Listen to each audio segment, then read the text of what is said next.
our final week, week 12, and we're going to have a look at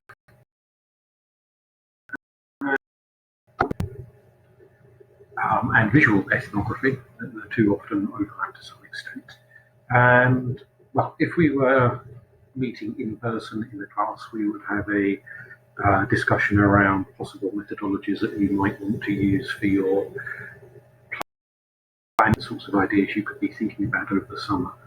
I'll flag up a few issues in the PowerPoint, but the majority of that conversation we can have via either the chat facility or Zoom or something of that kind. Anyway, we can have it in a virtual setting rather than, as we normally would do, face-to-face in the classroom. Okay, so first question, what is autoethnography? We have very briefly mentioned autoethnography a good few weeks ago in the class, but it's an idea that has changed a little bit over the decades. So depending on, if you're doing some reading around this, depending on the age of the book you're reading, it might be defined in different ways. So a modern definition comes to us from Marichal, who defines it as a form of self-reflection. So it's a way of the researcher thinking about their own life and where they are in the world. Not the whole of their life. This isn't meant to be a sort of 100% autobiography about the entirety of that researcher's life. Rather, they are choosing elements of their life to think about, to consider, to reflect upon. And they're doing so through self-reflection. They may use old diaries, journals. In this day and age, of course, people put a lot of things on blogs, video logs, social media of one shape, size or another, where they're writing down their thoughts and recording events in their life over a period of years. So the researcher could go back over things that they have posted online or written in the old-fashioned way in a diary, or send letters to people if they can track down those letters. Any documentation that they've created over the years which detail their thoughts and feelings about whatever particular experiences and life processes, if we can put it in that slightly bonzy way, that they wish to reflect on in the body of their autoethnographic writing.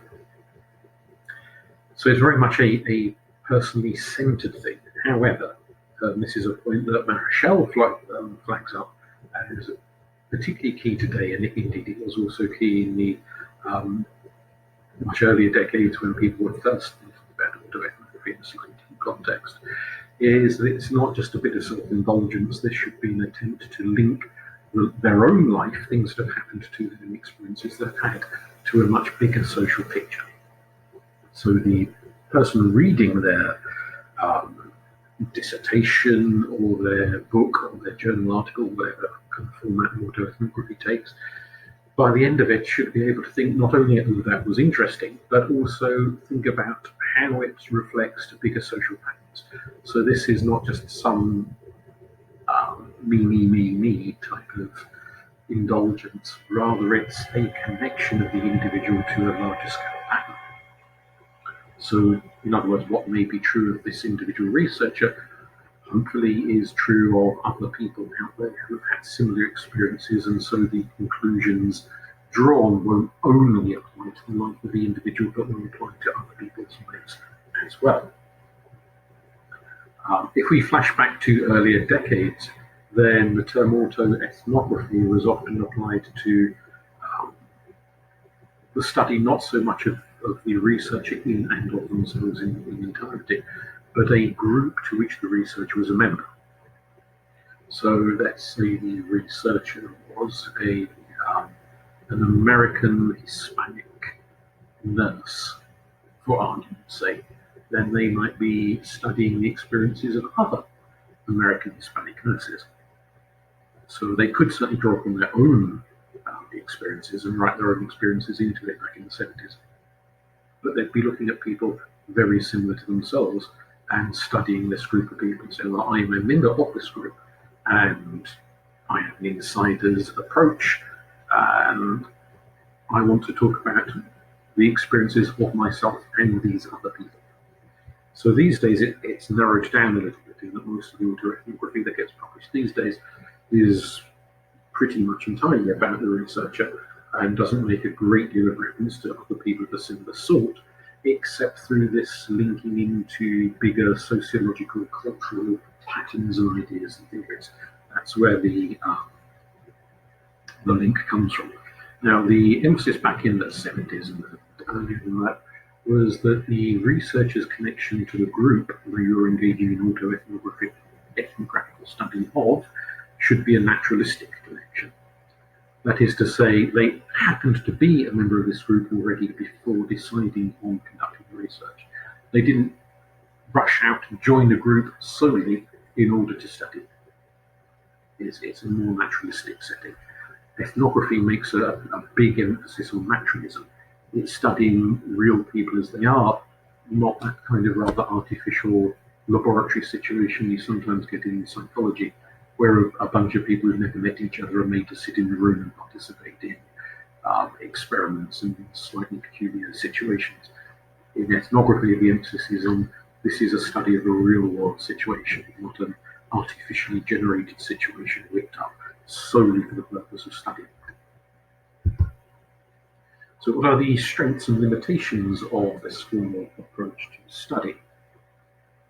Well, on the strengths side,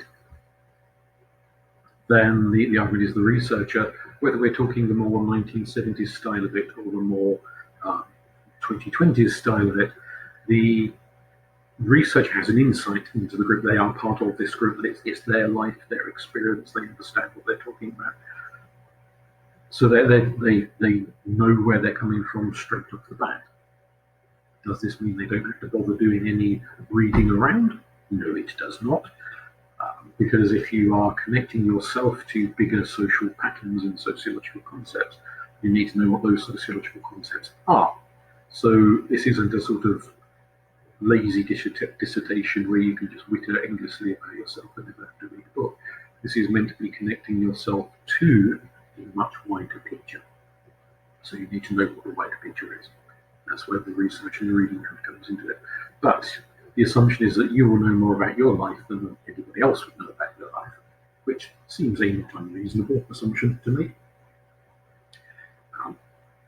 Where you want to draw comparisons to people similar to yourself in a similar situation, then again, you've already got this sort of insider's perspective.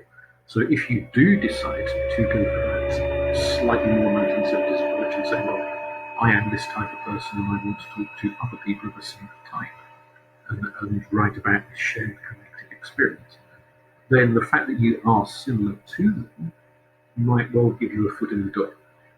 So whereas if some totally stranger they have nothing in common with turned up and said, I want to study you, do you mind? That might put some people's backs up and they might well say, yes, I do want to go and study you. If they can see a degree of similarity, that the researcher is basically one of us, then they might well be much more inclined to talk to them. And the researcher perhaps also, I hope, have a shared language for people. Similar concepts, similar life experiences, similar ideas, similar views, and so forth. This is all contingent on this sociological idea that people who are similar in one respect will be similar in other respects.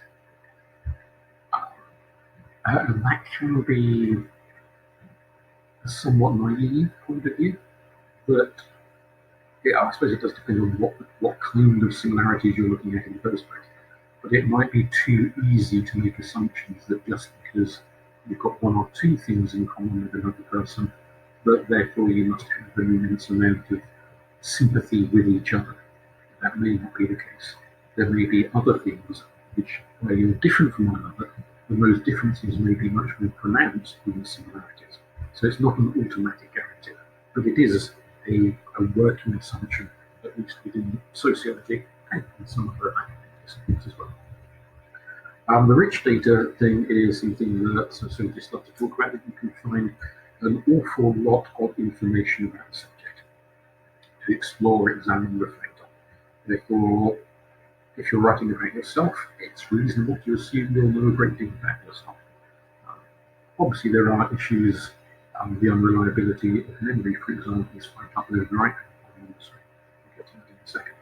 But by and large, most people know as much more than anyone else will know about memory and can talk at great length about it should they wish to do so. It's not everyone wants to talk about it like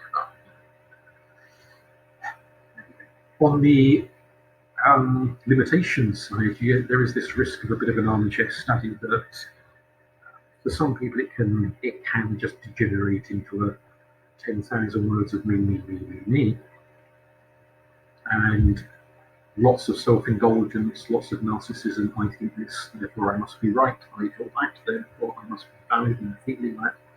And there's very little room sometimes, if it's badly written, for a critique of one's own experiences and an attempt to link those experiences to a bigger, wider area of study.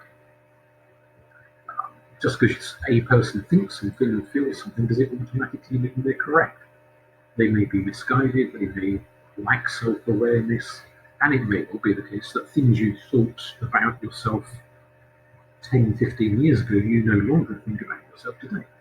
In fact, it would be remarkably unusual to find someone who thought precisely the same thing 15 years later that they thought 15 years earlier, that they had undergone no changes in their perceptions and understandings whatsoever.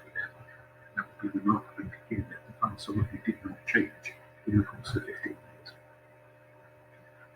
And so if we can accept that the way we thought 15 years ago isn't the way we think now, then that necessitates some degree of self-critique. I was wrong to think this then, and maybe what I think today, give it another 15 years, I'll think something else again. And therefore, just because I hold to an idea doesn't mean it is absolutely correct. Just because I have an emotional reaction of a certain sort doesn't mean my emotional reaction is a sensible one or a wise one or a helpful one. There may be some point in the future when I look back on my life and think, oh, what a mess I made of things if only I'd reacted differently. And so that's where a kind of self-critique comes into it. Now, the unreliability of memory, as we all know from our own personal experiences, we forget stuff. What happens to you? Think of all the things that happened to you yesterday. Every single thing, every thought, every action, every conversation. Sure, everything about me at the moment, everything you ate, every single thing you did yesterday. How much of that can you actually remember today? I'd take a fair guess that probably most of you will have forgotten things that you said yesterday, things that were said to you that went in one ear and out the other. You can't remember precisely what you did, or the order you did it in, or the time of day you did it at. Things get a bit blurry, and that's just one thing to the next. Imagine you're trying to recollect things that happened to you 20 years ago.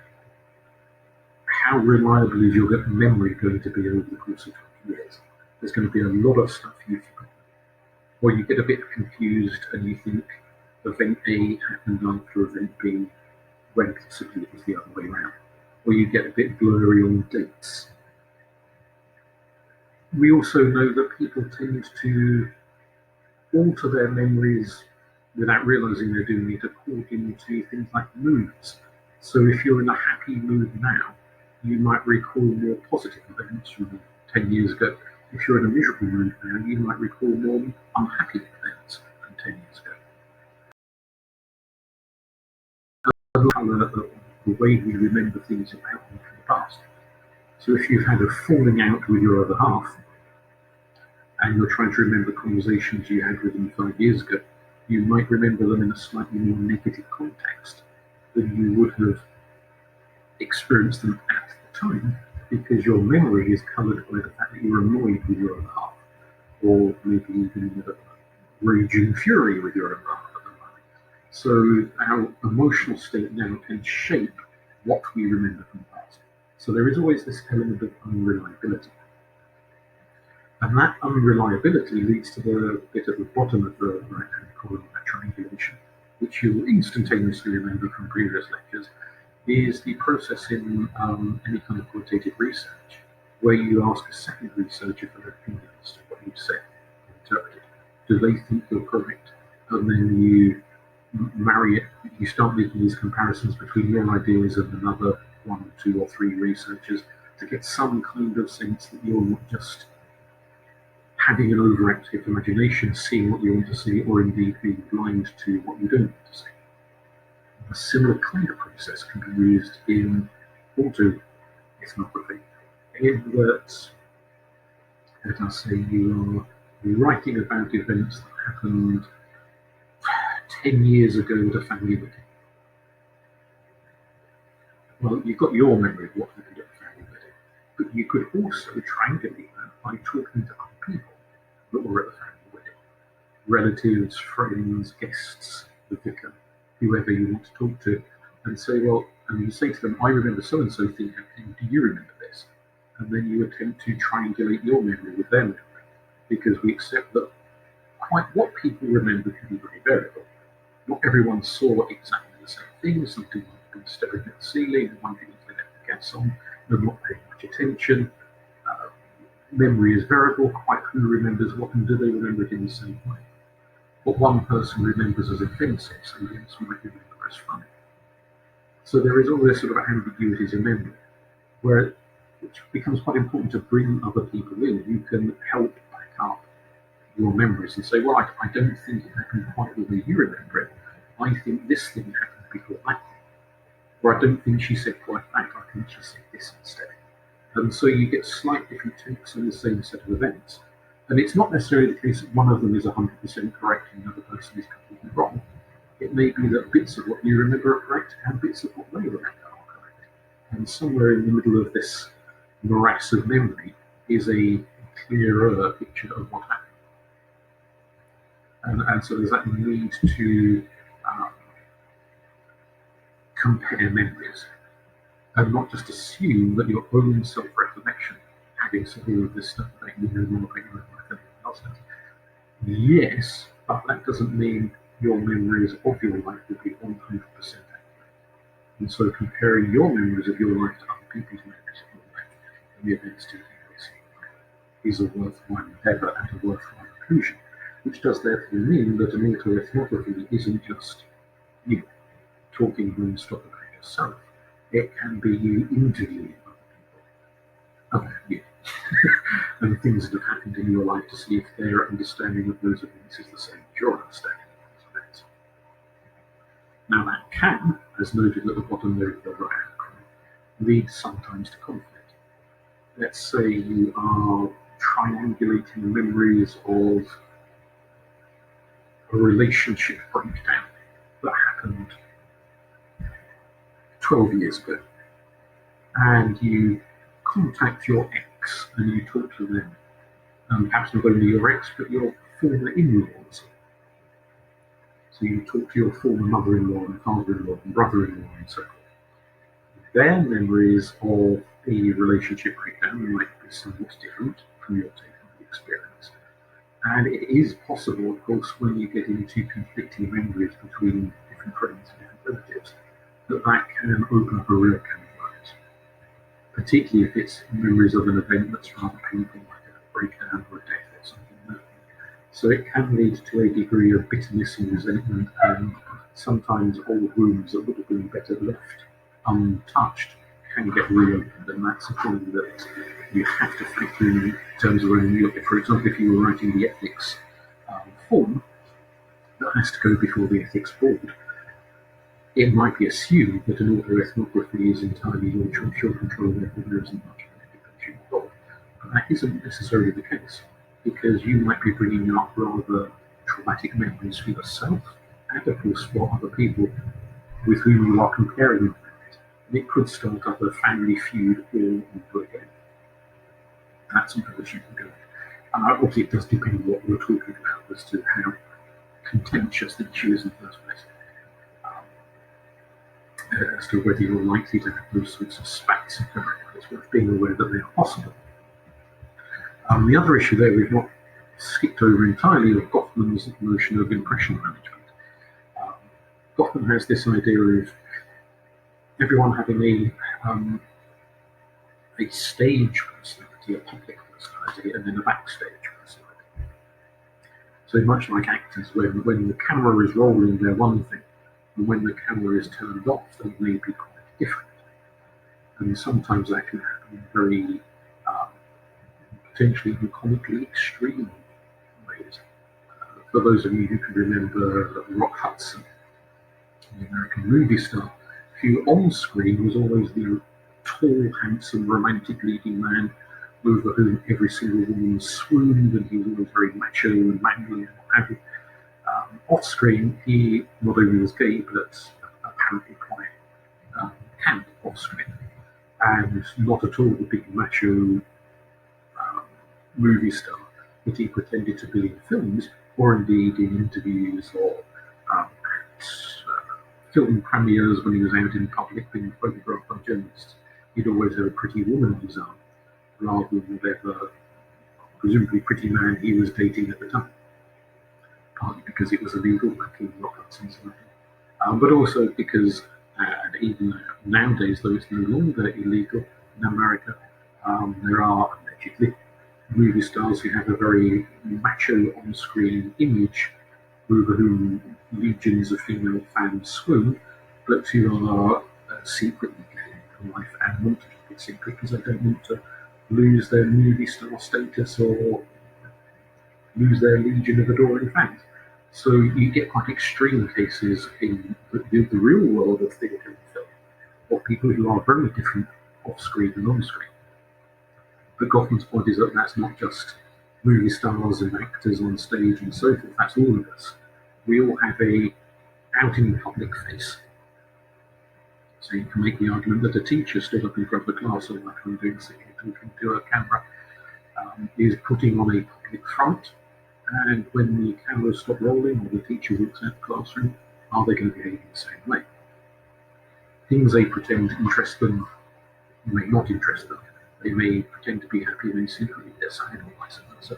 All sorts of differences can go on between people's public and private personas. It draws a little from it if you go back a couple of months to a much earlier lecture when we were talking about Greek notions of oikos and polis, the home and the public arena. The significant differences between how people live and behave and perform. It draws on elements of that. So what's all of this to do with autoethnography? Well, you can argue writing a paper, let's say, whether it's a dissertation or a journal article or whatever it might be, and then putting it out there for other people to read, because you know other people are going to read it, becomes a form of performance. And so just like a famous movie star writing their autobiography, they may be very cagey about what they tell their readers. All sorts of details they don't want known, drug abuse, their adulteries, all sorts of things they may have done they don't want the public to know about. So yes, they are telling people about their lives, but it's in a somewhat edited fashion, because they're very conscious of the impression they will make on their readers.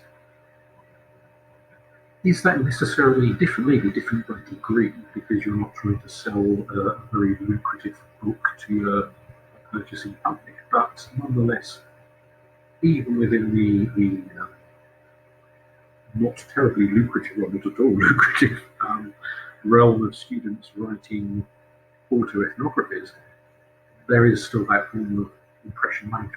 You are putting a public face out to your lecturers who are going to market. The external examiner will have a look at it, and any future students who find it gathering dust on the library shelf and have looked at it and think, oh, weren't they real? Whatever it is that they might think.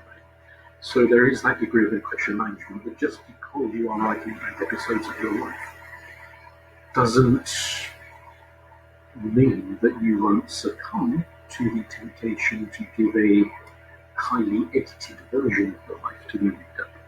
And the bits you edit out of your life might actually be considered very pertinent and relevant to the kinds of theories and sociological arguments you're engaging in. So there's, just as when we're interviewing other people, there is always that potential for other people to dishonest and give misleading answers. It's not really different to the autoethnography.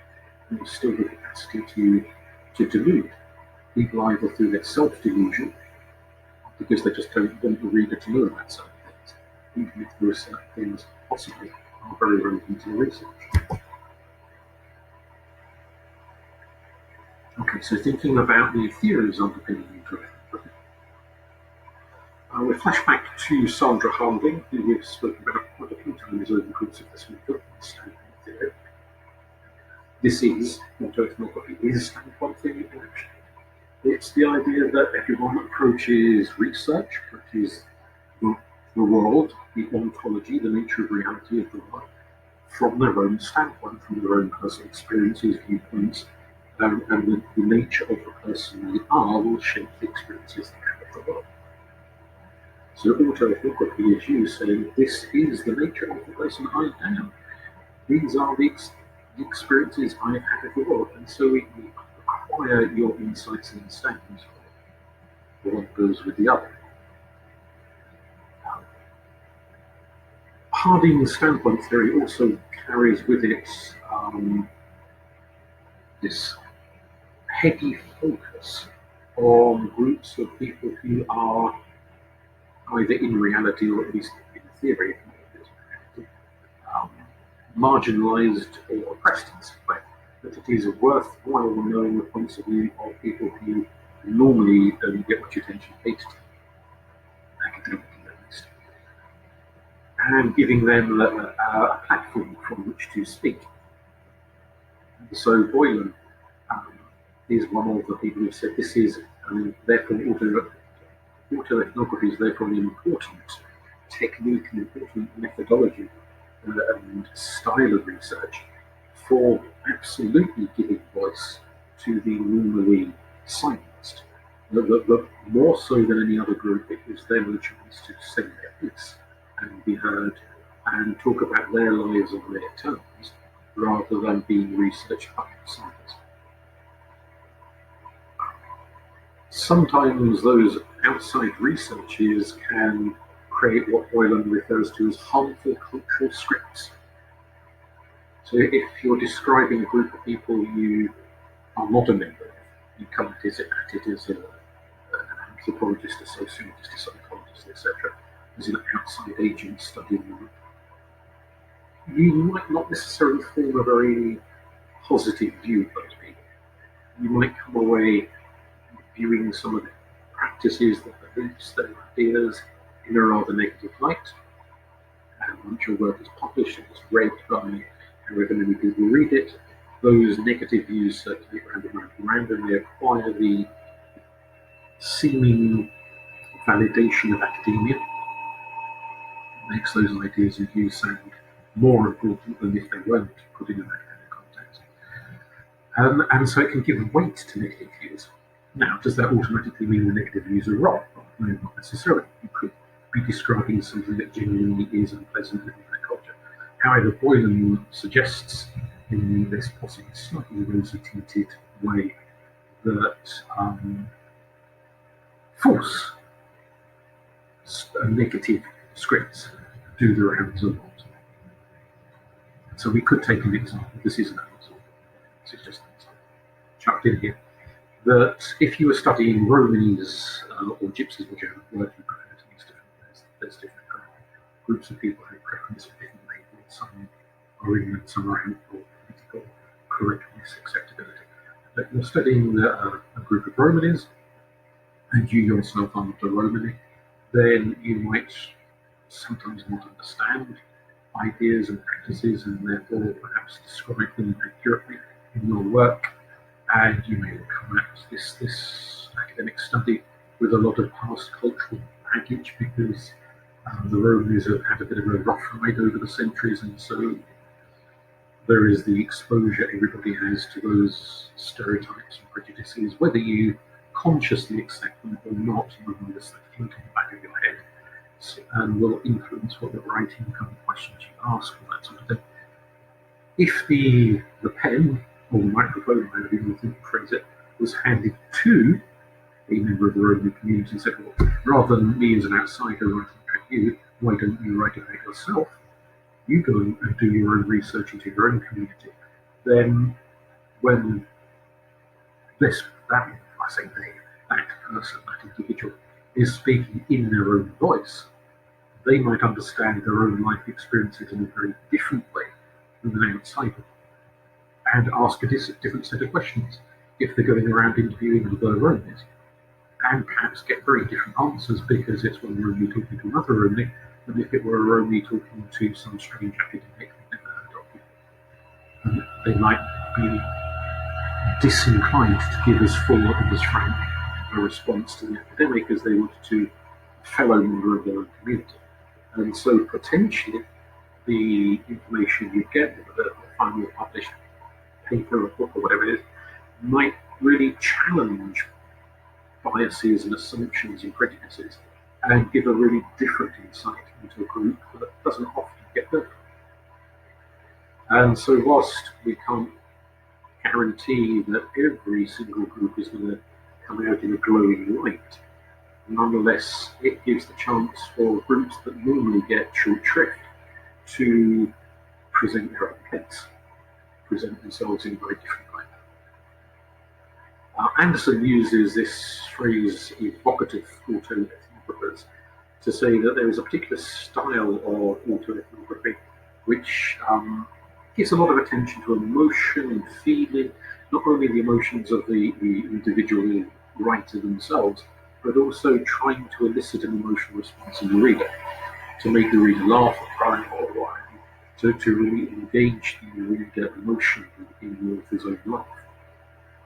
And if it succeeds, and obviously not everyone who sets out to do it is going to necessarily do it well, it does depend on the quality of writing itself. But if the researcher succeeds in that goal of evoking an emotional response from the reader, then they can engage the reader much more passionately and wholeheartedly, particularly in issues that need addressing in society. We're back to the kind of activist research we spoke about last week, where it's not just saying, this is my life, there you go. It's saying, these are my problems, please assist in doing something to resolve it. It's trying to motivate the reader into wanting to help in some way. That could be helping by changing government policy if they were in a position to change government policy. It could be helping by getting donations to a charitable cause, by challenging the biases and assumptions of the reader so that they become less biased and drop their assumptions and open up to a different view of that researcher's life and the community that the researcher comes from. So it can motivate change, and that's the sort of thing that Bochner and Ellis are talking about at the bottom of the script, that what might be a private brief for the researcher could be turned into what's referred to as a public plight.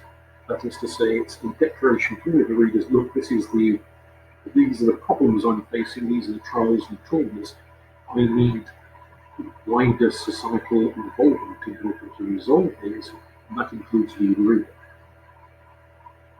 So what was private becomes public. There's no guarantee it will definitely motivate people to go and read it whatsoever, but it has the capacity and potential to motivate people into changing their approaches and their beliefs and changing the actions they take based upon what they read. So there is a strong left-leaning focus in autoethnography to try and inspire social change, to be part and parcel of activism. So it doesn't matter. Potentially you have somebody who's had a life of luxury and privilege and power who chooses to engage in autoethnography and write about how wonderful their life is. It doesn't always have to be people from downtrodden groups doing it, but there is a strong preference towards this method being used by people from rather more marginalised political groups, more so than for people from very mainstream groups. So what kinds of steps do people take in autoethnographical research? But bearing in mind that autoethnography is basically auto. So it's you sitting down thinking about your life, much as if you were a celebrity writing about your life today. You sit there and you think about what bits of your life do you want to write about, because you're not writing about the whole of your life. every single thing that's ever happened to you since the year. You're writing about key episodes, key features. And part of that choice, which bits of your life to write about, is motivated, geared up with the impact you want to have. What do you want the reader to walk away thinking at the end? Do you want them to walk away thinking, I want to get involved in some social campaign, the activist research again? So, well, this has fired me up to help resolve the problems that the author of this piece of work has talked about. And that, in a sense, is where it differs from, say, a celebrity autobiography, where the aim, I suppose, at the end of a celebrity autobiography, is for the reader to think, oh, what a smashing person, I really want to see more of their films. If you get to the end of an autobiography and think, God, what a horrible person, I never want to watch their films ever again, then it's probably somewhat failed in its commercial enterprise. If somebody gets to the end of an autoethnography and all they think is, what a nice person or what a horrible person, then has that autoethnography really served a purpose? A useful academic purpose? Probably not. So again, we're back to this activist research element where it's meant to inspire an understanding and perhaps motivate a wish to instigate change in response not just to the author as one isolated individual, but to the group of which the author is a member and is a representative. Now, most of us are members of multiple types of groups.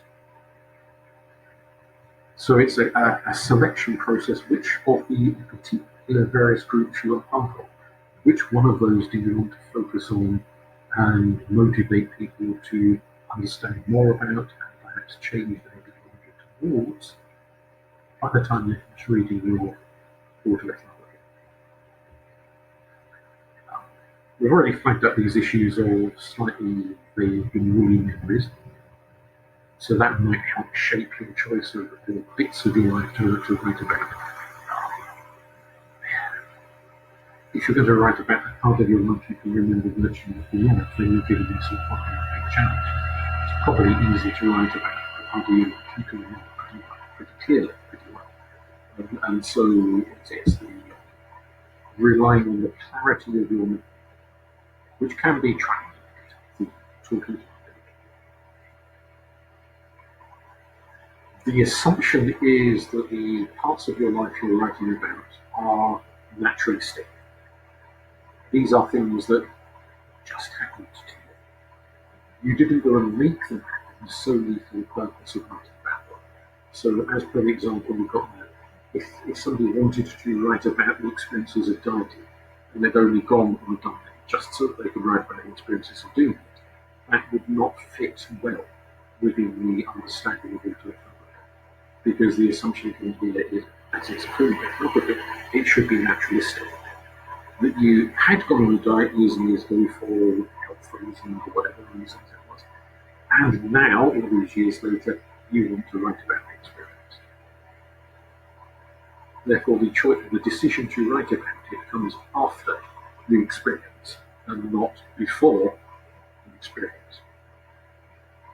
There should be naturalism to what we're writing about. The triangulation bit was mentioned that it's not just you writing about yourself non-stop. It creates the opportunity to go out and consult with other people who will have recollections of that particular episode or set of episodes within your life that you're writing about. It could be friends, it could be relatives, it could be people you've worked with, it could be enemies, people you can't stand, they don't want to talk to you. It could be a whole raft of people, be a GP, be just anyone really who is relevant to that episode of your life, if you can track them down. And there is an issue, it might have been so long ago that half of them are dead, or you've lost touch with them and you don't know where they are anymore. So again, that could help to shape your decision about which bits of your life you're writing about, because you have to be reasonably sure you can get hold of people from that bit of your life, and that they would be willing to talk to you. Because obviously, if you've got people who now can't stand beside you, then that severely limits the likelihood that they're going to participate in the research. And may again raise ethical questions about just how much grief you're putting yourself through and putting them through by reawakening this social contact that may have been put an end to some time earlier. And you can draw in other forms of validatory evidence, as well as your own memory. You could have journals, diaries, blogs, all those kinds of things we mentioned earlier, photographs, family photos and snaps, those sorts of things. And of course, now we live in the day and age of the ever-intrusive mobile phone with its camera, people constantly recording every flaming thing that happens to it. Then you can make use of that. If you or some friend creative happens to video a bit of material that's directly relevant to what you want to talk about, then you can utilize those video recordings, whether that's modern-day stuff on a mobile phone, or whether that's some old-fashioned cine film from 40 odd years ago. Both of them are perfectly valid forms of usage, and that list there of photos and diaries and whatnot is in no sense exhaustive. Just about any material that you can come across becomes useful as archival information about the periods of your life that you're looking at. Now, returning to Marshall. Marshall's argument is that autoethnography doesn't so much unearth objective pre-existing forms of meaning in someone's life. Rather, it's a way of creating meaning in the present. By reflecting about your past, you create a sense of meaning about the past. But that meaning may not have existed at the time you were going through those experiences, but you, looking back, help to give meaning to your life. And so there is a direct benefit to the researcher in that they are perhaps managing to shape meaning, not find it, but shape it, form it, create it, which could help them, give them a sense of purpose, a rationale for why this happened and for why that happened in their life. It perhaps gives them a better grip in their life than they had before they set out to do the research. So there is a bonus to the researcher there potentially. I suppose that depends on rather what conclusions you come to at the end of the research, but potentially there is a positive bonus there to the researcher that they're going to find good things to talk about and understand the life encompasses. Yes, I now have a better grip on why my life has gone the way it's gone. So fundamentally, this is an interpretivist approach. This is saying the meanings I attach to my life as I sit here reflecting on it, etc., are valid for me. They are not necessarily valid for anyone else. Thinking in terms of those other people you might interview and triangulate your meanings with. It's your understanding of your life where you are at now. So it's not a search for objective facts, which is what a positivist does, sets out looking for actual facts. This is more setting out to shape and form meaning by assembling some facts. This happened on so-and-so date, that happened on a different date, blah, blah. So there are some actual events and details, but primarily the meaning you derive from something you shape from your current position in life, looking back into your past, rather than something that was different objectively in the past. Now, if you are coordinating views with other people, or you're engaging in this slightly more older-fashioned view of autoethnography, where you go out and talk to other people of a similar background to yourself, on the assumption that their experiences are very likely to be similar in many respects to your experiences of your life, because you belong to a particular group, a particular demographic. That can sometimes lead to assumptions, and those assumptions can be challenged. Now, the lady in the picture there is Candice Owens, who wrote the book. I've not read that book, so this isn't me doing the sales pitch for the book. Rather, this is just flagging her up as an example of someone who challenges the preconceptions. She's an American political thinker, um, campaigner involved in all various different sorts of areas. But she's quite, well, in this country we would describe her as conservative with a small c. I don't think she's a member of the Tory party because that's not a thing in America, but rather she's more on the political right than on the left, and has quite strong views against the Democratic Party in America and against identity politics, particularly during the election of Donald Trump and some of the elections going on before that for other people. She was quite forceful in her views that those politicians who tried to exploit identity politics were barking up the wrong tree.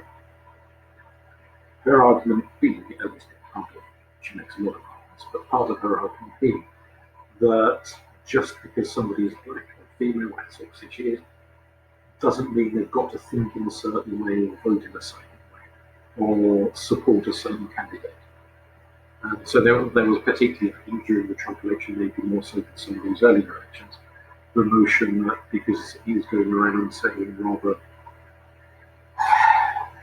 colourful things about grabbing women in certain parts of their academy and expressing some rather dodgy views that therefore no woman would vote for him, therefore a black person would vote for him, they'd all vote for Hillary Clinton. And again, assuming people would vote in certain ways on the basis of their perceived identity.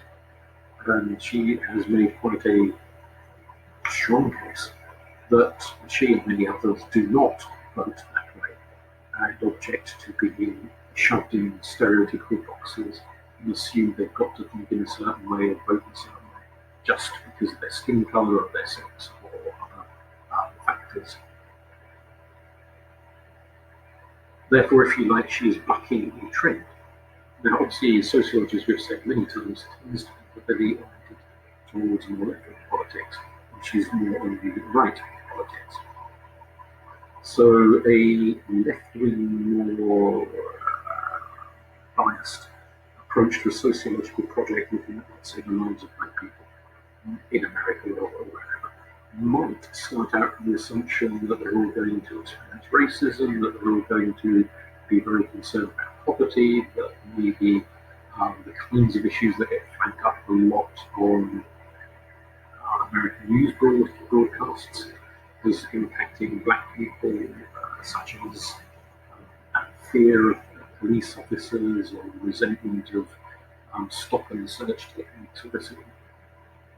Her argument is that would be a completely biased assumption to make about what black people's lives are like in America, and that there will be many black people's lives who are not affected by those issues, and are not worried about those issues, who are worried about completely different issues, not the sorts of things that newspapers and TV news shows keep going on and on and on about, or which certain politicians try to use as election platforms for themselves.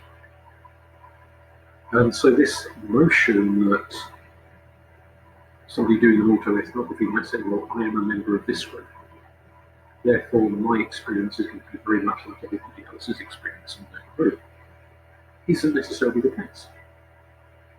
That one black person's experience of being black is not going to be the same as those other black people's experience of being black. One woman's experience of being a woman, or one disabled person's experience of being disabled, etc. You go on and make a big old long list there, isn't automatically going to be representative of everybody else. And then we get into these arguments about how we understand representativeness, which goes back to those arguments we mentioned some time ago about gay people, and who is representative of a particular group.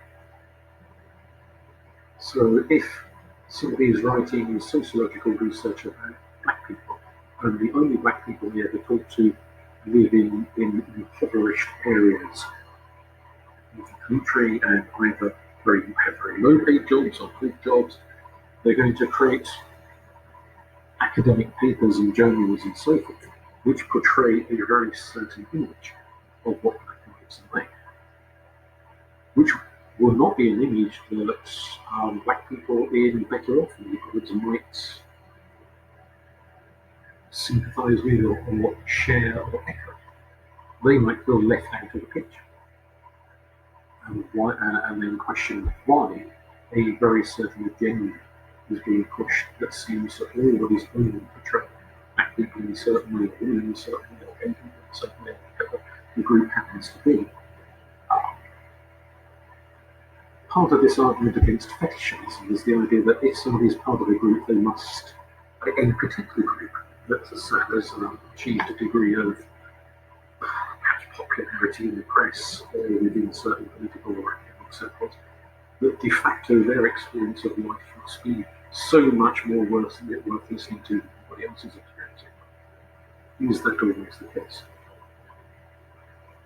People arguably talk rubbish. And does it matter if they're black people, white people, rich people, or poor people, minority? Whichever divisive groups you want, boxes you want to stuff people in, just because someone's from a particular box doesn't mean their view is going to be somehow much more valid than someone else from a different box. And going back to this issue of interviewing poor people from very rough and trodden neighbourhoods, you might find if you interviewed white people from the same rough and trodden neighbourhoods, you'd find they had a very similar experience. And therefore, what you're noticing is perhaps more the result of poverty than it is the result of skin colour. And likewise, if you speak to black people and white people from affluent neighbourhoods, they might have a lot of things in common with each other because their experience is shaped by affluence rather than by skin colour. So again, picking out certain factors and saying, well, you and I have the same skin colour, you and I have the same religious beliefs, you and I have the same whatever, therefore we must have things in common, isn't always automatically the case, isn't always automatically so. It may be a naive perception that's more common amongst those who are more left-wing and not found amongst those who are centrist or right. Possibly, or it may be nothing to do with politics, it may be just down to sheer old-fashioned naivety that we are putting people in boxes, and those boxes aren't valid boxes to be put in. And so it begs a lot of questions about the assumptions we make about ourselves and the assumptions we make about other people as to how we all connect up. And whether those assumptions sometimes really do need challenging. And can, so instance, do a lot of challenging, which is why I include there. There are some critiques to be made of autoethnography, so Gingrich Philbrook is a need to be wondering with. Puts out the idea that autoethnography is, as per the quote there, well, this is a counter. So the critique made is that autoethnographies can be very, very self-indulgent. It's just me. People going on and on about themselves as if they were the most important thing in the universe, and assuming that what's true of their own life is true of everyone else's life, and assuming that the problems they have in their lives are the sort of things other people should be motivated to help sort out. This research bit. Gingrich Philbrook responds to those critiques, and it's all just whinging and self-indulgence of people who are victim, by saying that any such criticisms, any such critiques, are simply another story from a highly situated, privileged, empowered subject about something he or she experienced. In other words, this is, if you don't like autoethnography, that's because you're privileged and empowered and looking down your nose at other people. It's therefore not a valid critique. Now, is that in itself a fair point? Is saying, well, if you don't like my autoethnography, you're privileged. Is that fair? Or is it just get more whinging and self-indulgence from people who don't want to admit that autoethnography is rubbish? Not well written, not well thought about, not well situated in the realm of theories and ideas. Perhaps some people are just a bit thin-skinned and don't like anything. Some criticism in that in and of itself is also an issue to consider, to flag up, because there is an ethical element here. your work, if this is a dissertation, your work will be graded, obviously. And it may be a good grade, it may be a bad grade, it may be a grade somewhere in the middle. If you write an essay about transhumanism, for example, and you don't get quite as good a grade as you wanted, it may reflect on your style of writing, but it could be that you just didn't understand the ideas, or you didn't explain them very well, or there are ideas you forgot to add that you should have added, all that kind of stuff. You can create a sense of distance between the low grade and your own self-esteem to think, well, I can do better next time. If it's your own life you're writing about and you get a low grade, it's easy to take that very personally, just as if you've written a book and someone's written a bad review about it and said your book isn't very good, and your book is entirely about yourself. Does that feel like an attack on you as an individual, rather than, say, the lack of proofreading or the lack of really good critical sociological theories or the lack of strong methodological styles and approaches? It would be very easy to take criticism very, very personally, because the subject is very, very personal. And so are you sufficiently thick-skinned that you can take criticism of your work without viewing it as some kind of personal attack on you, because the very subject of the work is you? And that may be a factor in determining whether or not you want to do an autoethnography in the first place. Another critique made of autoethnographies is that they're not terribly scientific, they're not positivist. And obviously you've already mentioned that. But this is your recollection of your life. It's not an attempt to prove the objective accuracy of your recollections. And if you're saying, oh, when this thing happened to me, I thought this, I felt that, well, possibly an element of proof can come in with the claim such and such a thing happened to you, and it may be possible to prove it did or whatever. But if you say you felt something or you thought something, no one on earth can prove or disprove otherwise. And so it's all a bit woody. It lacks scientific falsifiability, which is something that experimental psychology, by contrast to autoethnographical sociology, makes great vaunt of. That experiments, you can prove whether it's faked or not, and it can be done and replicated and so on. Things you can't do with an autoethnography, somebody else can't go and replicate your autoethnography. It's a unique phenomenon. They can't replicate your research because it's unique and peculiar to you. So in a number of respects, autoethnography is not terribly scientific. It's not positivistic like the virtues of positivist science. However, people like Gingrich Philbrook turn around and say, so what? Is this an over-privileging of the awfulness of the patriarchy, blah, blah, blah, that positivist science is somehow biased, prejudiced, even, I said that, I didn't say that probably, and itself needs to be challenged by bringing up an alternative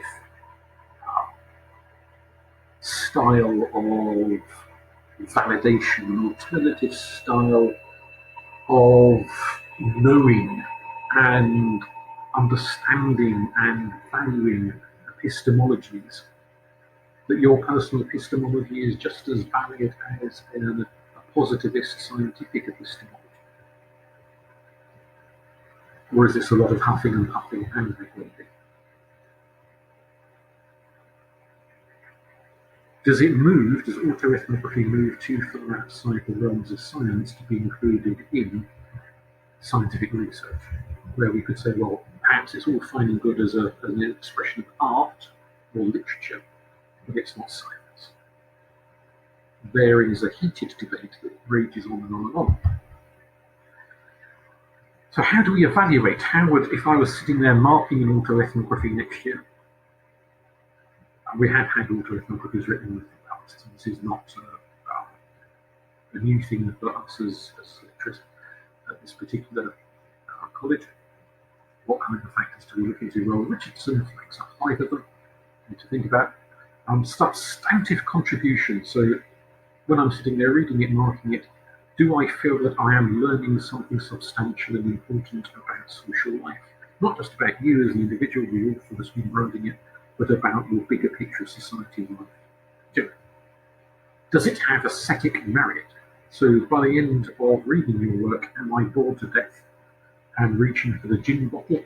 Or do I sit there thinking, oh wow, that was interesting and fascinating, and I really enjoyed that. It was engaging, it was well written, it was enjoyable, and I sort of laughed at the funny bits and cried at the sad bits, and I had the reaction required. Do I sit there feeling that, or do I just go and fall asleep because it's not wrong? What about the reflexivity? Have you thought about this very notion of you creating the meaning of your own life? So obviously the whole thing is a reflexive exercise. It's you thinking about yourself. But are you thinking about the fact that you're thinking about yourself? Which sounds a confusing way of saying it. It's meta-analysis. It's you saying, I'm sitting here, I'm researching my own life, and I'm discovering things about my own life. I'm thinking about my life in a way today that I didn't think about my life in a way 5 years ago. And this process of thinking about my life and researching into my life is changing my very understanding. So it's that level of meta-analysis that Richardson says needs to go on in a well-written, good autoethnography. Is it impactful? It sounds like it ought to be a medical condition, really. But impactful here means, by the end of it, do I feel, as the reader, fired up? Do I want to go and participate in changing society, in taking part in some campaign to make not only your life better as an individual student, but the lives of people who are similar to you in some capacity? Or do I get to the end of it and think, oh, so does it fire me up? And so you have to kind of set out to fire your reader up, to engage them in wanting to make social change. And finally, does it give this sense of a lived experience? So by the end of it, do I feel that I've understood more about your life? That this really is your life and you're not just sitting there making up any old rubbish as you go for the sake of filling in a 10,000 word dissertation? Does it feel real? Does it feel as if I've understood you and your life and maybe a little bit about the lives of the people around you? So if you can tick all those 5 factors, you'll get a good grade. Chang flags up a number of problems you need to avoid, or kind of mistakes you can make in autoethnography that will drag it down and make it less worthwhile, or in student terms get less high grade, you can get a lower grade if you fall into these pits, these mistakes. So an excessive focus of the self in isolation from others. Now obviously autoethnography is about you, it's about yourself. But if you did not go out and interview other people, friends, family, colleagues, etc., it was just you talking about yourself non-stop, without ever double-checking, triangulating with other people about shared memories, their reflections on that episode in your life, and so on. That's the mistake to make. So you've got to bring in the triangulation from other people for it to be a good autoethnography. Too much narration, not enough analysis and interpretation. So it's just you going on about yourself non-stop. This happened to me, this happened to me, that happened to me, that happened to me, this is how I felt, and that's how I felt. Rather than saying, this is how theory applies to my life. And according to the research conducted by so-and-so person, this is what should have happened to me, or this is why that thing happened to me. So bringing in analysis, bringing in theorists, bringing in all of that. There's got to be a good balance, a bit of it you talking about yourself, but quite a chunk of it is theory. How does theory apply to your life? So exclusive reliance on memory and recollection as a data source. So again, failing to triangulate, but also perhaps failing to look at things like family photos, old films. If the period of your life you're recollecting is something that affected other people too, let's say you have decided to write about, how traumatized you were when the Twin Towers were struck with 9/11, and so obviously that can just affect you, affecting a load of other people's lives. So if it's just me, and you haven't brought in anyone else's experience, you haven't mentioned newspaper accounts and all that sort of thing of that part of your life, and what it was like, not only for you, but for other people to experience that would be a weakness of research. And finally, negligence of ethical standards regarding others in self-narratives. So if you're, let's say, you're reflecting on a messy divorce you went through some years ago, and you really lambasted your ex about what a complete tit they were, what a dreadful, awful, horrible person, that you've gone on and on about how they were an alcoholic and serial adulterer, this, that. You've really slammed them,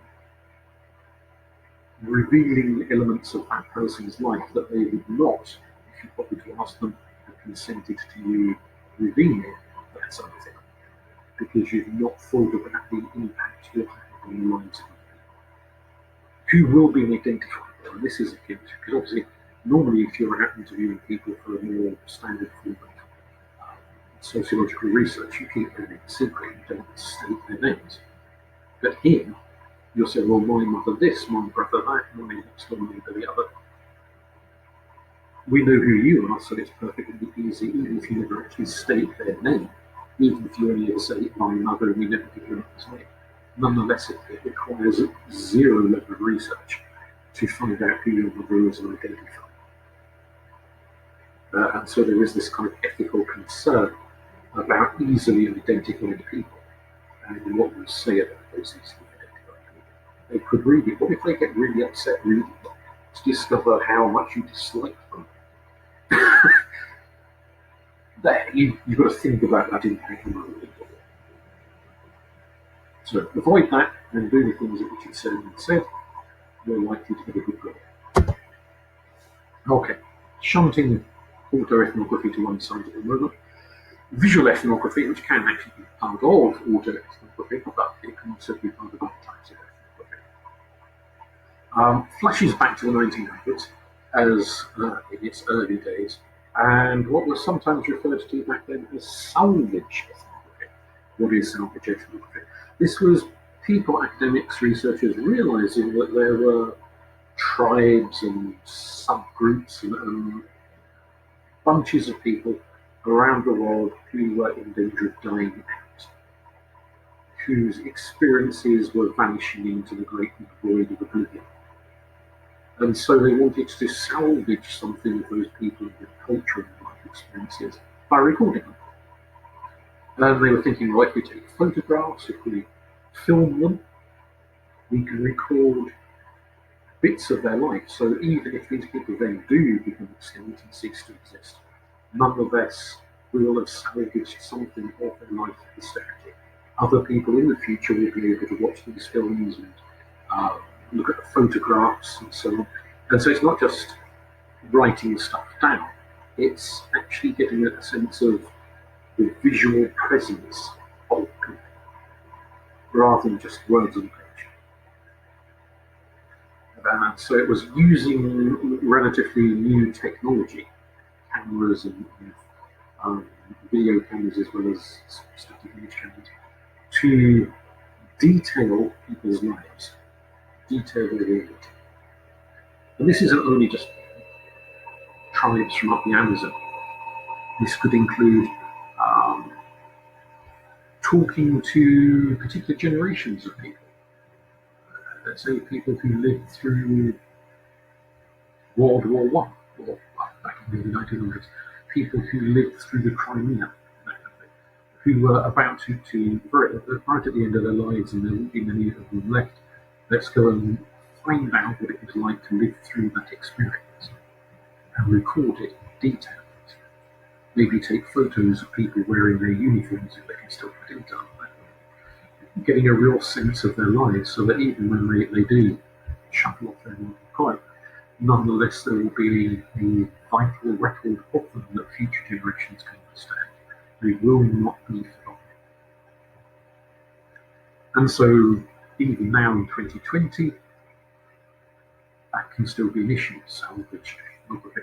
And it doesn't only have to be salvage. I mean, in other words, you can create a visual ethnography of a group that is not about to take out, but nonetheless that you feel it's maybe worthwhile creating this visual record for not only their own benefit, they can put themselves into it, but also for the benefit of other people outside their group who can learn about that group of people, that subculture, and get an insight into them. Of course, these days we've got a much wider range of technology to use in recording than people had in the 1900s. And worth noting that this can include you, if you want to go and for your dissertation create a visual ethnography, this can include you not only creating brand new recordings, looking at your mobile phone camera and videoing people and so on, but it can also involve you digging into archival material, or photos and films from years ago that you can lay hands to and make part of your exhibition.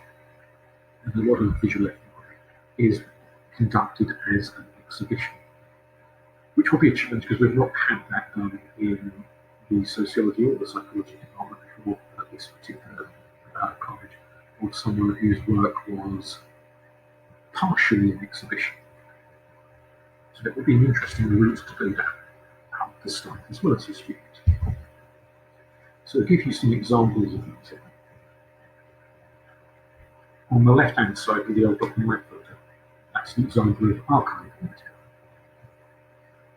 I think that's from around back in the 50s. That photograph, I've got no idea who the two maybe it are. I just nicked that photograph off an archival website. It's presented here in the guise of what you would count actually, yes, technically count as salvage ethnography. Not so much for a dying tribe, but as an account of what it might have been like. The archive I nicked this photo from described this as a photo of a gay couple. What it would have been like for a group of people who, again, going back to that standpoint theory a bit from earlier, would have had to live their lives very secretively, very undercover. Most of the time, at least during the 50s, maybe if they lived long enough to get to the 70s and 80s, it would be different.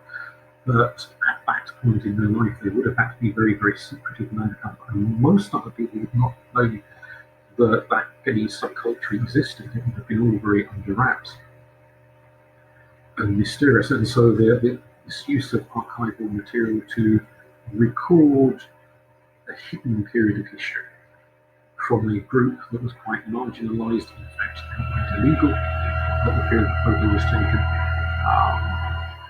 which kind of begs the question of why even was the photo taken as a hell of a risk to create something that could have been used as evidence and proved against them. So that in and of itself opens up about the questions. We'll get to some of those questions as we go along about who takes photos and why they take photos and so on. Going down to the photo at the bottom of the screen there of homeless men sitting on the Charing Cross roadside. The photo could be taken to highlight, again, marginalised, oppressed groups in modern day Britain, as well as archival stuff of yesteryear. So going around recording groups of people who normally get ignored, trodden on, walked over, spat at, treated very, very badly, to find out what it is like for them. This does open up a bag of ethical issues in that they have to be treated fairly and not exploited or made useful. So, but that's an issue we'll think about as we go along. But you could still use that kind of standpoint approach, but use it for modern day groups or archival groups. The lady in the middle sitting in front of three paintings, she put on an exhibition with those paintings, obviously other paintings as well, of artwork created by people with mental illnesses to express different states of psychological distress. And so the paintings became an exhibition to help the viewing public engage with what it is like to have lives. And so not only can you have photographs, but you can have actual paintings, drawings, things of that nature as visual ethnography. The couple of people at the top there created a video, you can see recorded on their laptop, to show that video, to help people learn about the Sikh community, the Sikh religion, what it's like to be Sikh. So this was made by Sikhs, about Sikhs, and I'm sure it was watched by other Sikhs, but it was also watched by people who weren't Sikhs at all. In fact, it was targeted at people who were not Sikhs, so that they could learn about the Sikh faith and Sikh community. So it can include film created specifically for the purpose, as well as static photographs and as well as paintings and drawings. The photo there on the left, sorry, the right-hand side, of punks, it could be a way of recording a particular subculture, one that maybe gets a lot of stick. It could include both photos that they take of themselves, but photos taken of them by other people to engage with them and record aspects of their lives. Obviously, if you're creating a written passage describing hairstyles and colours and fashions, it would be really quite dry and dull. Whereas if you could just stick in a photo and say, look, this is what people look like, this is how they dress, this is how they do the hair, and look at the picture, then a picture, as people are told, speaks 1,000 words and conveys a lot more richness of detail than a long, wordy, rather dry written description of people's appearance and dress and fashion and so forth, if those elements are relevant to the kind of subgroup you want to explore and understand. Okay, that leads us into this issue of interpreting visual imagery, which touches a little bit on semiotics and related issues, and flags up a number of different kind of ethical considerations. One of which that Pink highlights is when she's talking about engagement with the group being studied. And certainly if this is a visual autoethnography, it's a group of which you're a member, so you are within that. But even if it's an external, not a different group that's coming to study, do the people you're using visuals or photographs or video films or etc. need to participate in the interpretation of the imagery? Now, sometimes that's not possible because they're dead, or you can't find them, you can't get hold of them, or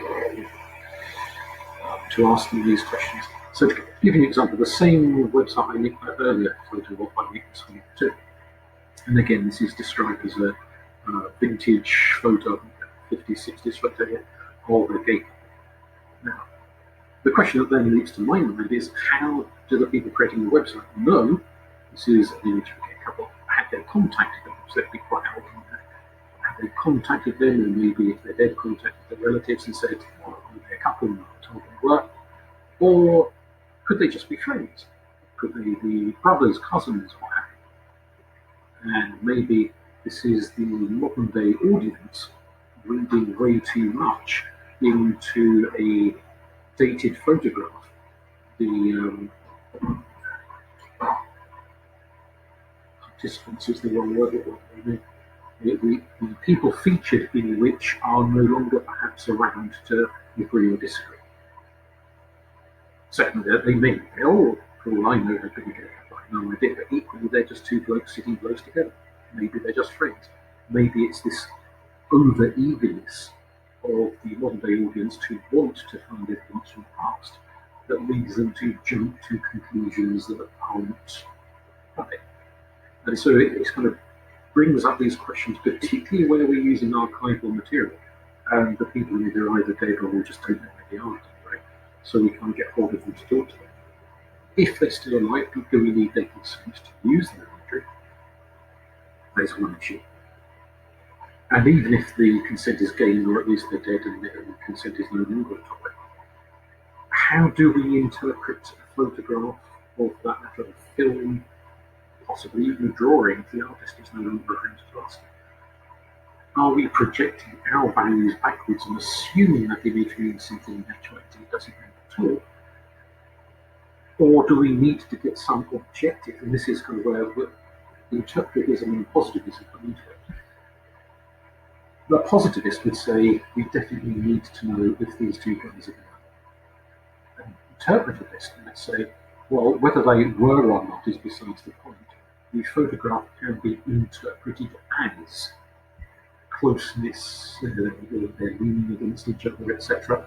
It's emotionally close, physically close, therefore it can be interpreted as signs of affection of a sexual nature rather than just platonic nature. Therefore, it can serve a use. So, depending on whether you want to come at this from a positivist angle or an interpretivist angle, if you want to approach this method at all, that would have impact on the degree to which you would need to verify the interpretation based upon the picture with the people in the picture, or whether you think that it's more relevant just to say, well, a modern day audience sees it this way, therefore, well, that's the way I'm running with it, regardless of what most people in the photograph actually think about these issues.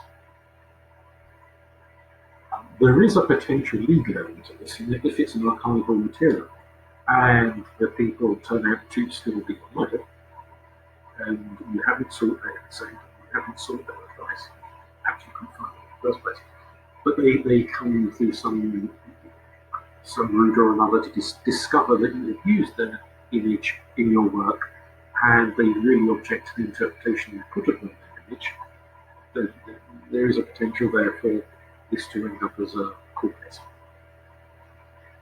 Or at least a very strongly worded letter to the university saying how very dare you allow your students to put such false meanings on images of me without my consent to use my images. So it could be a little bit of that. So that might influence either which images you use or the rigor with which you chase up those images to find them and consult them, get their consent, and ask them questions about content of the image and so forth. Okay, some of the possible challenges. Woodgate raises the issue that it's quite worthwhile, at least in what it's been into, hand the camera over to the participants. So rather than you come in and saying, I'm going to take photos of you, so let's say go back to that photograph with the pumpkins, maybe the person taking the photo wasn't a punk, but let's pretend for a moment they weren't a punk. So that would be an outside person taking photos of a particular subgroup. An alternative would be to give them the camera and say, can you go and take a lot of photos or videos of yourselves and then bring it back to me in a week's time and tell me which one of the images or video clips which ones you like the most, which ones you not used, which ones you don't like and prefer deleted, etc. And then they are recording themselves. And so it sort of becomes a bit of a autoethnographical exercise for them, at least in a rather limited capacity. So is it you taking photos of them or is it them taking photos of themselves? And you might get different results according to which approach you take. If it's them taking photos of themselves, you might have half a dozen different people you hand half a dozen different cameras to. Literally different cameras if you ask them to use one camera. They go away, take all their images, come back and collate, or to use the modern day fancy jargon, curate their images. And they have their say-so in which if they've taken 50 images they don't like, 40 of them they have a say-so which 10 they use, rather than you have a say-so. Or you might prefer the approach where you are not the researcher in control. You're taking the images, you're making the decisions about what gets into it, what doesn't get into it. Bibijon puts forward the argument that for a 21st century audience, and probably a late 20th century audience as well, we have had such a long time of exposure to TV, to film, to cameras, that obviously these days the internet, that we are now very, very, very visual as a species. And so more and more people find written reports quite dry and difficult to engage with and fall asleep halfway through. But our brains have become culturally attuned through the exposure to watching and looking at stuff. And so if you as a researcher want to have an impact on your audience, you want your work to be appreciated and engaged with and looked at and understood, then if you include lots of visuals, you're more likely to get people wanting to look at it than if it's just being written. Perhaps a valid argument. I think that there is a fair point to be made about just how visual people are these days. Rose flags up the idea that we should be looking at the economic political situations around image production, who takes what, and the aims and points and kind of the underpinning context of it. And this leads to this issue of whose gaze it is. Now, Mulvey, back in the day, when she was banging on about the male gaze, was talking about films, and the majority of people back in the 70s, majority of film directors in the 70s being men. The assumption that this was male directors and male producers creating films by and large for male audience, so that when actresses were in the films, often the camera sort of lingered and leered at them and exposed lots of flesh and all the rest of it in a way it didn't tend to do with male actors, so it looked at actresses in a different way to it looked at actors, because it was a gaze made. The gaze was being directed by men with the assumption that the male audience in the cinemas, the ones buying the tickets, would also be men and would be coming at it from that point of view. Even though that's all about commercial how similar sorts of arguments, maybe not down to gender, maybe in different directions, around the sorts of photography and non-commercial video recordings we're talking about here. So could we say who was the photographer? Was it you or was it somebody else? Who took this picture? Does it matter who takes this picture? Does the nature of the person taking the picture alter the context and understanding of the picture? So that could be whether it's a man or a woman, whether it's a rich person, a poor person, a black person, a white person, an Asian person, whatever kind of person, someone in the group, someone outside of the group being photographed. How do we understand the role of the photographer or the filmmaker? Did someone commission it? Did somebody say, here's some money, go and take photos? Go and make a film? Or was this just somebody who just did it as a hobby? If there was a person commissioning it, paying for it, then there is a context to that. Why were they paying for it? What did they want it for? What were they going to use it for? If this sounds all a bit kind of interrogative as it is, why?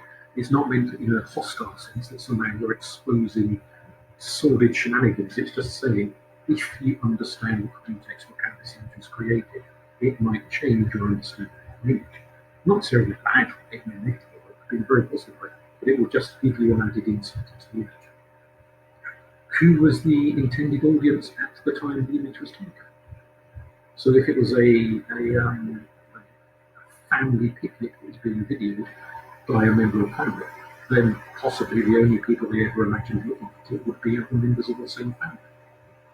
If, however, it was a newsreel, a 1950s newsreel, then perhaps it was intended to be shown in cinemas all across the country. That could lead to a very different decision-making processes about the nature of what was videoed or photographed in the first place.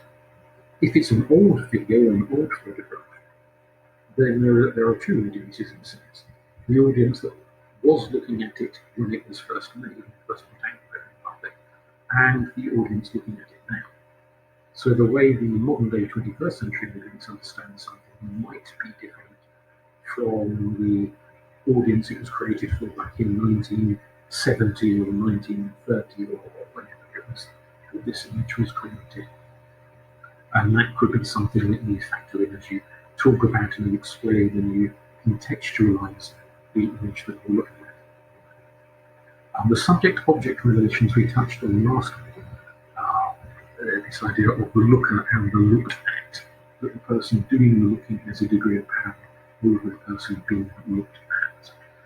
Jörg Simmel, the German sociologist, challenged that and said actually sometimes the people being looked at can have considerable power and influence over the people doing the looking. It's a much more subtle two-way street to the interaction of power between people. It's not this kind of rather rigid, predictable patterns that Marxists and conflict theorists tend to fixate that it's much more fluid than we assume. But is there a degree of that going on in the particular photos you're looking at? Possibly. Another factor to think about is the democratization of cameras.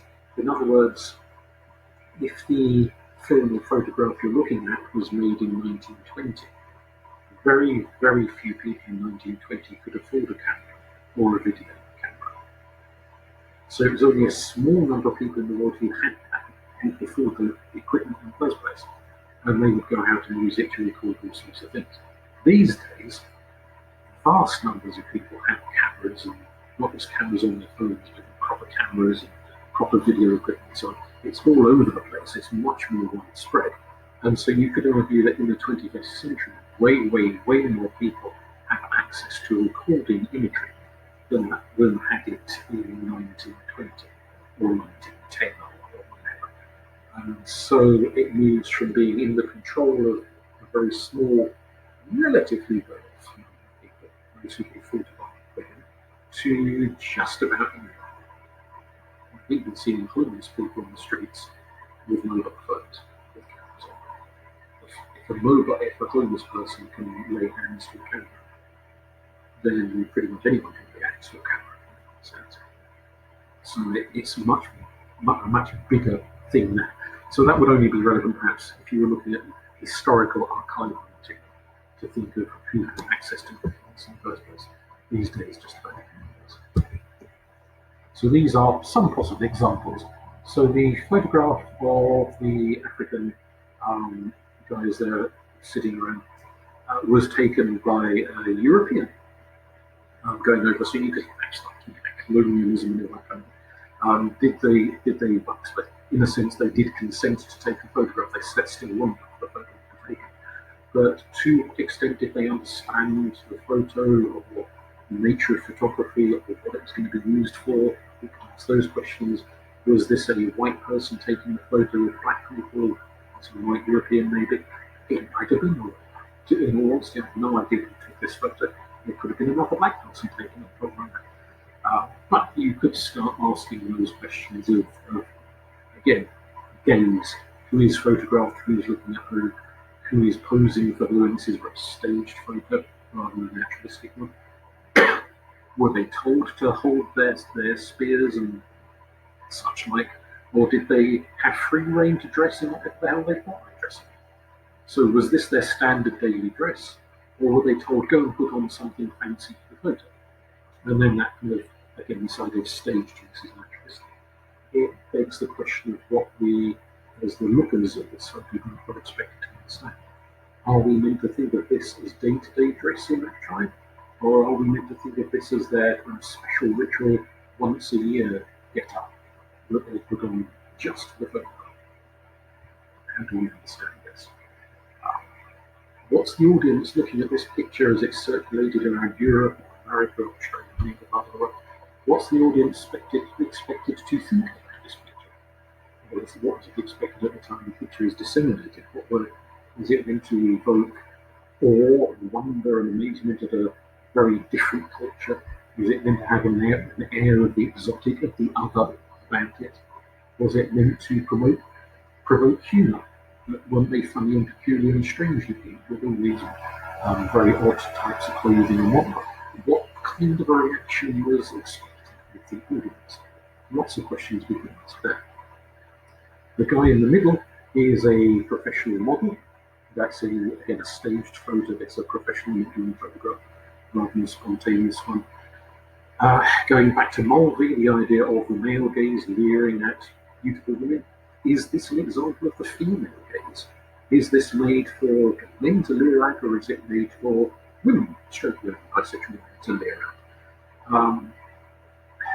In terms of commercial marketing, they'll get a lot more straight women buying it than they will get gay men looking at it, simply because there's more straight women. Is he striking a pose? Is he a passive object to be leered at? Or is he, as Simmel might argue, an active participant because he's getting paid to strike a pose? And presumably paid to wax his chest and do the right.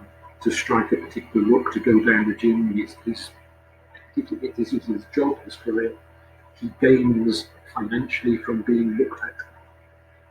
So how do we understand this pose, this photograph, in all those contexts of looker and observer and power dynamics and gender dynamics and all the rest of these things? The photograph of the woman and child stood in front of a very, very messy looking garden and house. Again, this begs questions of, well, obviously they're posing, so this is a naturalistic stance, this was a pose. Was this taken by a friend, a relative? Was it taken by a journalist who wanted to expose conditions of poverty? Or was the person taking it living in a very similar condition themselves and didn't give a second thought to the mess in the garden? Is this what nowadays gets referred to as poverty porn? Is this an activism picture intended to shock people and thinking about how squalid and financially hard up some people's lives must be? Or is this meant to be a kind of positive ruling mother and child photograph of love and affection and care, no matter what the hardship around it? How do we understand the context of that photo and everything that's going on in the photo, of when it was taken? Obviously, it's a colour photo, modern day clothing, so it's a fairly recent photo rather than some Victorian picture of the London slums. And does this exist in a continuum of photography of poverty from the days when people were taking photographs of the slums in Victorian London all the way through to this modern day photo of whatever part of the world that is, and still an image of poverty? How do we kind of contextualize not only this individual photo, but the existence of that photo in a wider context of similar comparable types of photograph? Yeah, lots of questions to be asked. The point here isn't to come up with amazing, insightful answers at the moment, but rather to get you thinking, well, if I were going to use photography, if I were going to use video imagery, how would I use it? What kind of questions would I be asking if my images might photograph? Contexts, etc., etc. So we're talking of context. Some of these questions we've asked already, but just to reiterate, who took it? Why did they take it? Not just questions to ask in your own head, but questions you might in, because your visual would have a nonetheless written element to it, where you're using the writing element to place context in the visual element. You would then be in your written up sections of your dissertation answering these questions. Who took that photo of them? Why did they take it? When did they take it? Try and put a date on it, or at least a year, not an exact date. Did the people know they were being photographed? Did they consent to it, or was it like a crowd photo where they had no idea that they were being photographed as they walked past? Could be something like a CCTV photograph. It doesn't have to be a photo in the usual sense of the word. Security camera photography could be used. So did they consent? Did they not? Would they object? And if it's a criminal court in the act of committing crime on a CCTV camera, you can be pretty sure that they would object to being recorded. But that doesn't mean that the usage of such photography isn't outside ethical means of usage. Is it naturalistic or staged? If it's staged, what is the photographer trying to create by saying, well, you stand here and you stand over there and you hold this and you sit down and you stand up? In engaging in all of that, what is the photographer trying to produce as opposed to a naturalistic image? Was this photograph taken to sell or just to go in the family album? Did it have commercial value? If it did, does that change the context, the understanding of the image, as opposed to just the family album picture that hardly anyone is ever going to see outside of the family? And again, this comes back to this question of who was expected to look at this. If it's just the family album, it's just whoever maybe took the photo and a few relatives who might look at that image and go, oh, wasn't it nice on that family picnic 10 years ago? Or if this was intended to disseminate or add a much wider audience. Who did the photographer want to look at this? And has that understanding of who they wanted to look at it changed your understanding of what the contents of the image are? Nearly at the end. In explaining your photography or your film, whatever it is, you can use semiotics, which we have mentioned in the previous lecture a couple of times, where you look at understanding the nature of the imagery.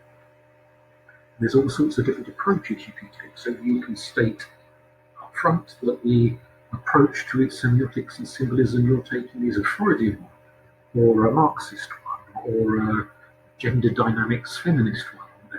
So you can come at it with a particular angle or extra grind, however you want to phrase that, and say, I am looking explicitly at this kind of imagery.